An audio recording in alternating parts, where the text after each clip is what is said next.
All right, I think we'll start now.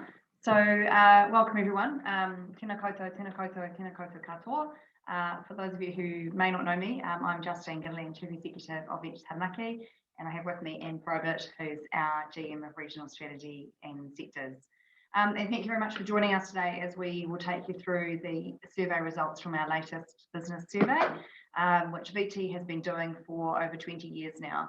So we do have a good history of trends that we can have a look at, and so that'll be in particular what we'll focus on in the first part of the webinar, and then we'll move into looking at our special topic for this year, which was on basically wrapping up what did people think of 2020, and also thoughts on the incoming government. So we'll just start sharing our screen. Bear with us for a moment.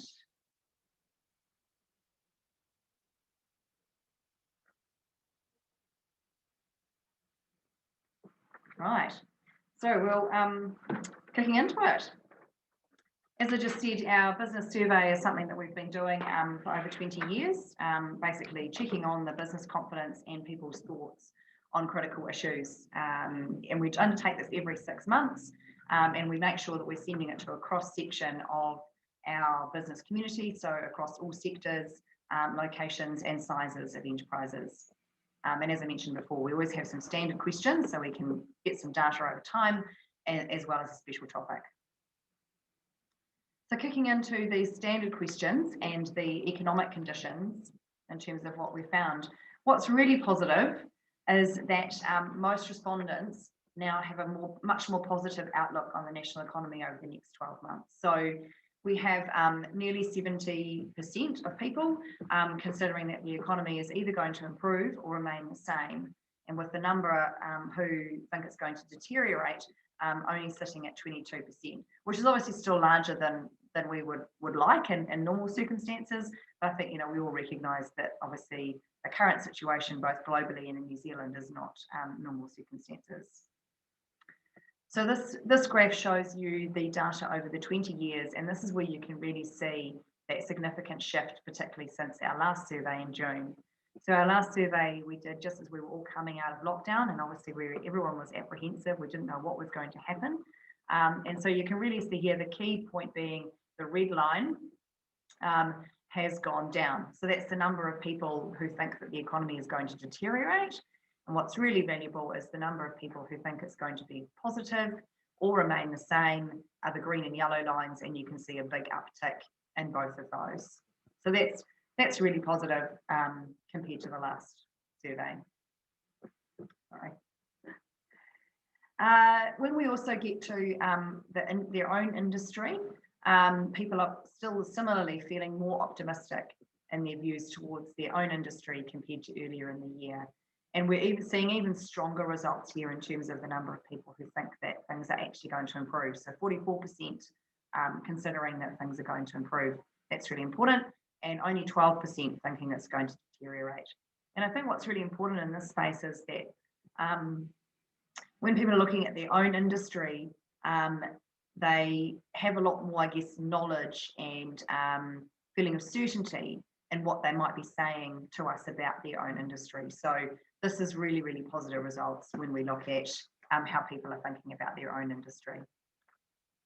In terms of our regional outlook, we're also feeling fairly positive about the Taranaki region. So 40% of people think it's going to improve, and 35% remain the same. So that's again another really good result. We still have 20% sitting on the deteriorate, and as we just talked about with the national outlook, that's really factoring in that uncertainty or things that people might be aware of or concerned about in their particular industry or more widely around the region.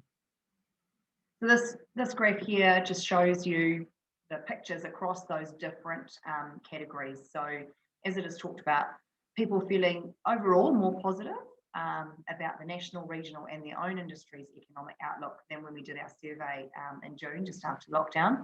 But as I mentioned before, also people feeling more optimistic about their own industry, which is the green bar, than compared to the national and regional economies, which are the blue, the light blue and the dark blue.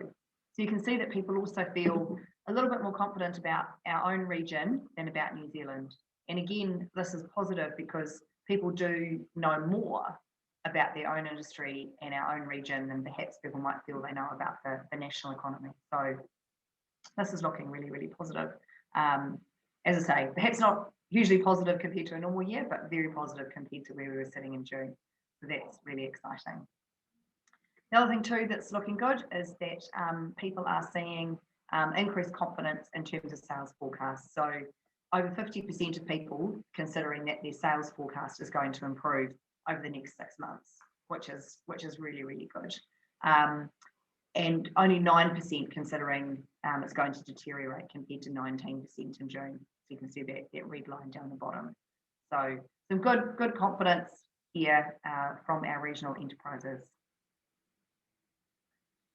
The other piece that we always ask people about is what's concerning them the most at this point in time.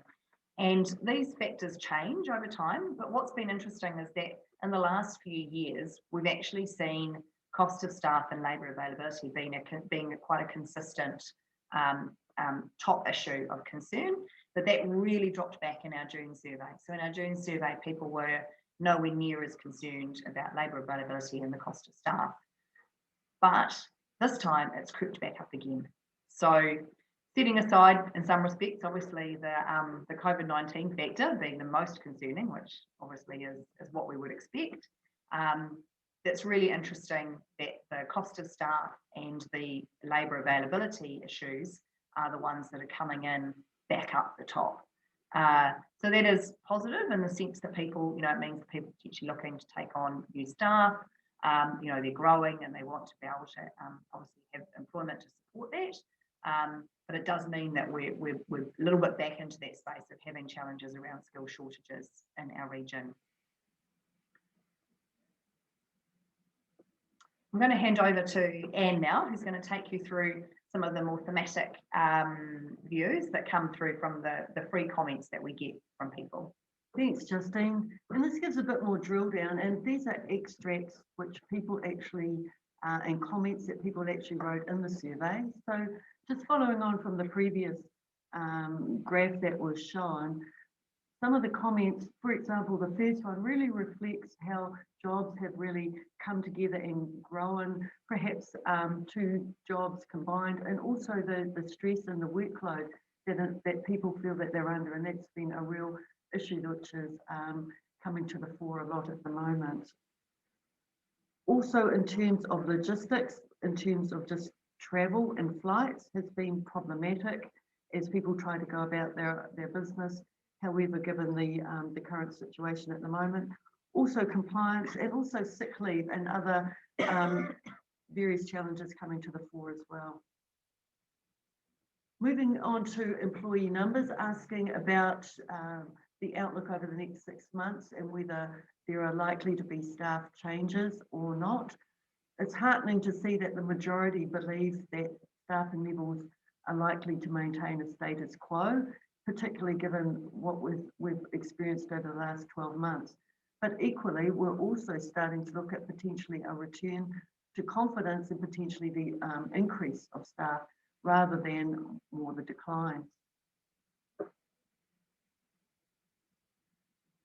And further comment as well on skill shortages and following on to some of the comments which Justine mentioned, although the majority do not experience currently skill shortages, there is certainly a starting of I guess a creep of greater level of skill shortages now starting to be reported. So if you look at this green line, was going down, but it's now just starting to move back up again.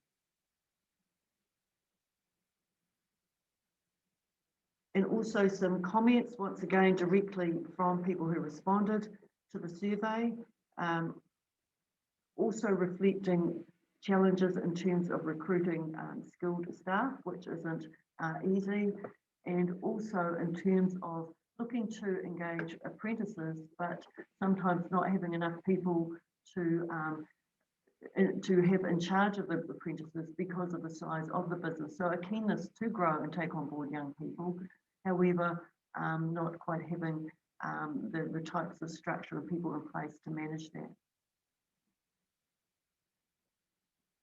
So looking ahead, looking to wrap up some of the comments from the past year, but also looking ahead. So some of the biggest highlights, this was always a good question to ask. Looking back over the past year, what was the biggest highlight? And I think sometimes we often show ourselves at our best when the chips are down, so to speak. So what was the biggest highlight that really came through? And this was a lot of the comments reflect similarity, but how the region and how people really came together in response of COVID, and it really showed, you know, the resilience, the initiative, the sort of consideration and support we have for others, and how we really got behind, you know, the local business and family and environment here. But equally, there were a range of other sorts of comments in terms of, for example, our agriculture sector really showed ourselves as being the backbone of our economy, and also the range of events and other sorts of really good things which were also occurred during the region during the year.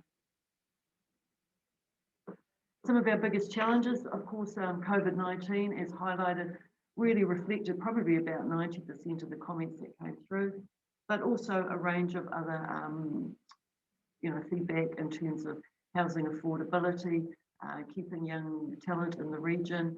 Once again, roading is often commented on. So those are direct comments from people who responded. Biggest issues looking ahead. Listed again once as comments directly from those who responded. In terms of, once again, looking at energy transition and what that means, both challenges and opportunities, implications for skills, continuing to be resilient in the face of change, looking at our ageing workforce, and also housing affordability. Also, however, you know, many opportunities, change brings opportunity, and you know, the opportunities for young people here for rethinking our future, and also the real appreciation we have for some of our industries, such as the food industry, the lifestyle that we have, and also other new possibilities such as offshore wind, and also in terms of tourism. The government have proposed a range of changes, and we tested feedback on what the response was from business. So you'll see along the bottom line some of the different options of some of what those proposals are, and also in green whether the impact is perceived as being positive on business, and red as being negative, and in yellow or amber as having little or no impact. So just running our eyes across those different options, those different policies, the ones that were viewed as being more positive and helpful for business in the region were those such as encouraging free access or supporting free access to apprentice, timely invoice payment from government, skill matching connected with immigration system, and of course also opening up of the travel bubble.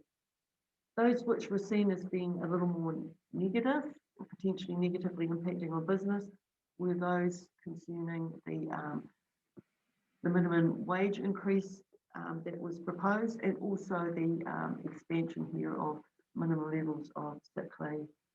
There was and also there was mixed or perhaps no impact, the ones to do with bringing forward of renewable energy targets, so a bit of a mixed response there, and also more raising of age for workers to perform hazardous work. So a range of different feedback on those possible changes. And some of the suggested actions for incoming government, some are a combination of what the government could do more of, others of course perhaps reconsidering options. So for example, the first one, the reconsideration potentially of sick leave was suggested, but also what they could do more of, for example, improving infrastructure, supporting investment into renewable energy sources, tackling unaffordable housing, etc. And here are some further suggested actions once again, particularly in terms of, for example, staying absolutely committed to keeping COVID at the border. But also on the fourth bullet point down, in terms of offering subsidies or relocation, really looking for ways to help grow and build our smart economy and attracting for people to New Zealand, and really fostering entrepreneurial ideas and enterprises and mindsets here. Right, so getting to the end now, and I think one of the other things we asked people was, what do people think about New Zealand's economic comparative advantage through 2020? So in terms of what New Zealand has done to deal with COVID and the situation that we find ourselves in, has that improved our economic comparative advantage?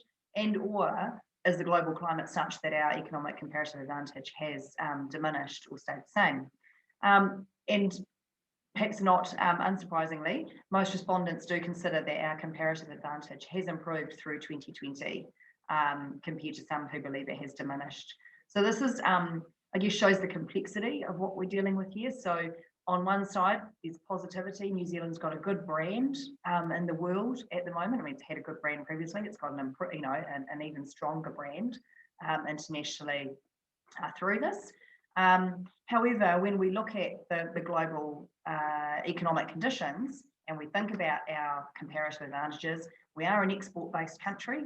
And so I guess that, that does place us at some risk, obviously, if there is, ongoing recessionary impacts through the globe and how that kind of plays out for New Zealand. So yes, perhaps a game of two halves if we use a rugby analogy. Yeah. We also asked people what did they think would be the biggest global issues impacting Tamaki enterprises in 2021. And the biggest issue that has come through as predicted is international supply chain constraints, then followed by ongoing border restrictions. And that international supply chain constraints is something I think that wasn't necessarily really anticipated earlier in the year when people were thinking about the impacts of COVID, but we're all now potentially experiencing it. So, there's been stories in the media about shortage of appliances. We're also hearing from enterprises who are struggling to find, a particular widget or necessary ingredient for their production or their manufacturing, or, for example, some shortages in construction materials as well. So not just skill shortages, but also materials shortages. And then interestingly, of course, I think that does mean that presents some opportunity for enterprises because, for example, one area that we've heard of a shortages potentially on, I guess, I'm not quite sure of the correct word for this, but the material that you use to seal a wall, for example, before you put wallpaper up. We do have companies in Tamaki, for example, who actually produce adhesives, and so that might be an opportunity for them actually to move into a new area and start a new production within New Zealand and address that supply chain. But some of these other supply chain constraints are unlikely to be ones that New Zealand could quickly pivot and pick up in terms of being able to produce, for example, flat screen TVs or similar. So that is, we think, going to be quite a concern heading into 2021, and it's unclear, obviously, how that's actually going to play out and what the ramifications of that will be. But that's a big one coming through. Yeah. So that's it in terms of the survey results. Thank you very much for joining us. We'll obviously be publishing these results on our website, and we'll send the link out to everybody. And we have recorded this webinar if anyone wants to have it available and wants to share it with anyone. So thank you very much, and thanks to all our participants in the survey. Obviously, we couldn't present this information and get these insights without everybody providing that valuable feedback. So thank you very much. Ka kite.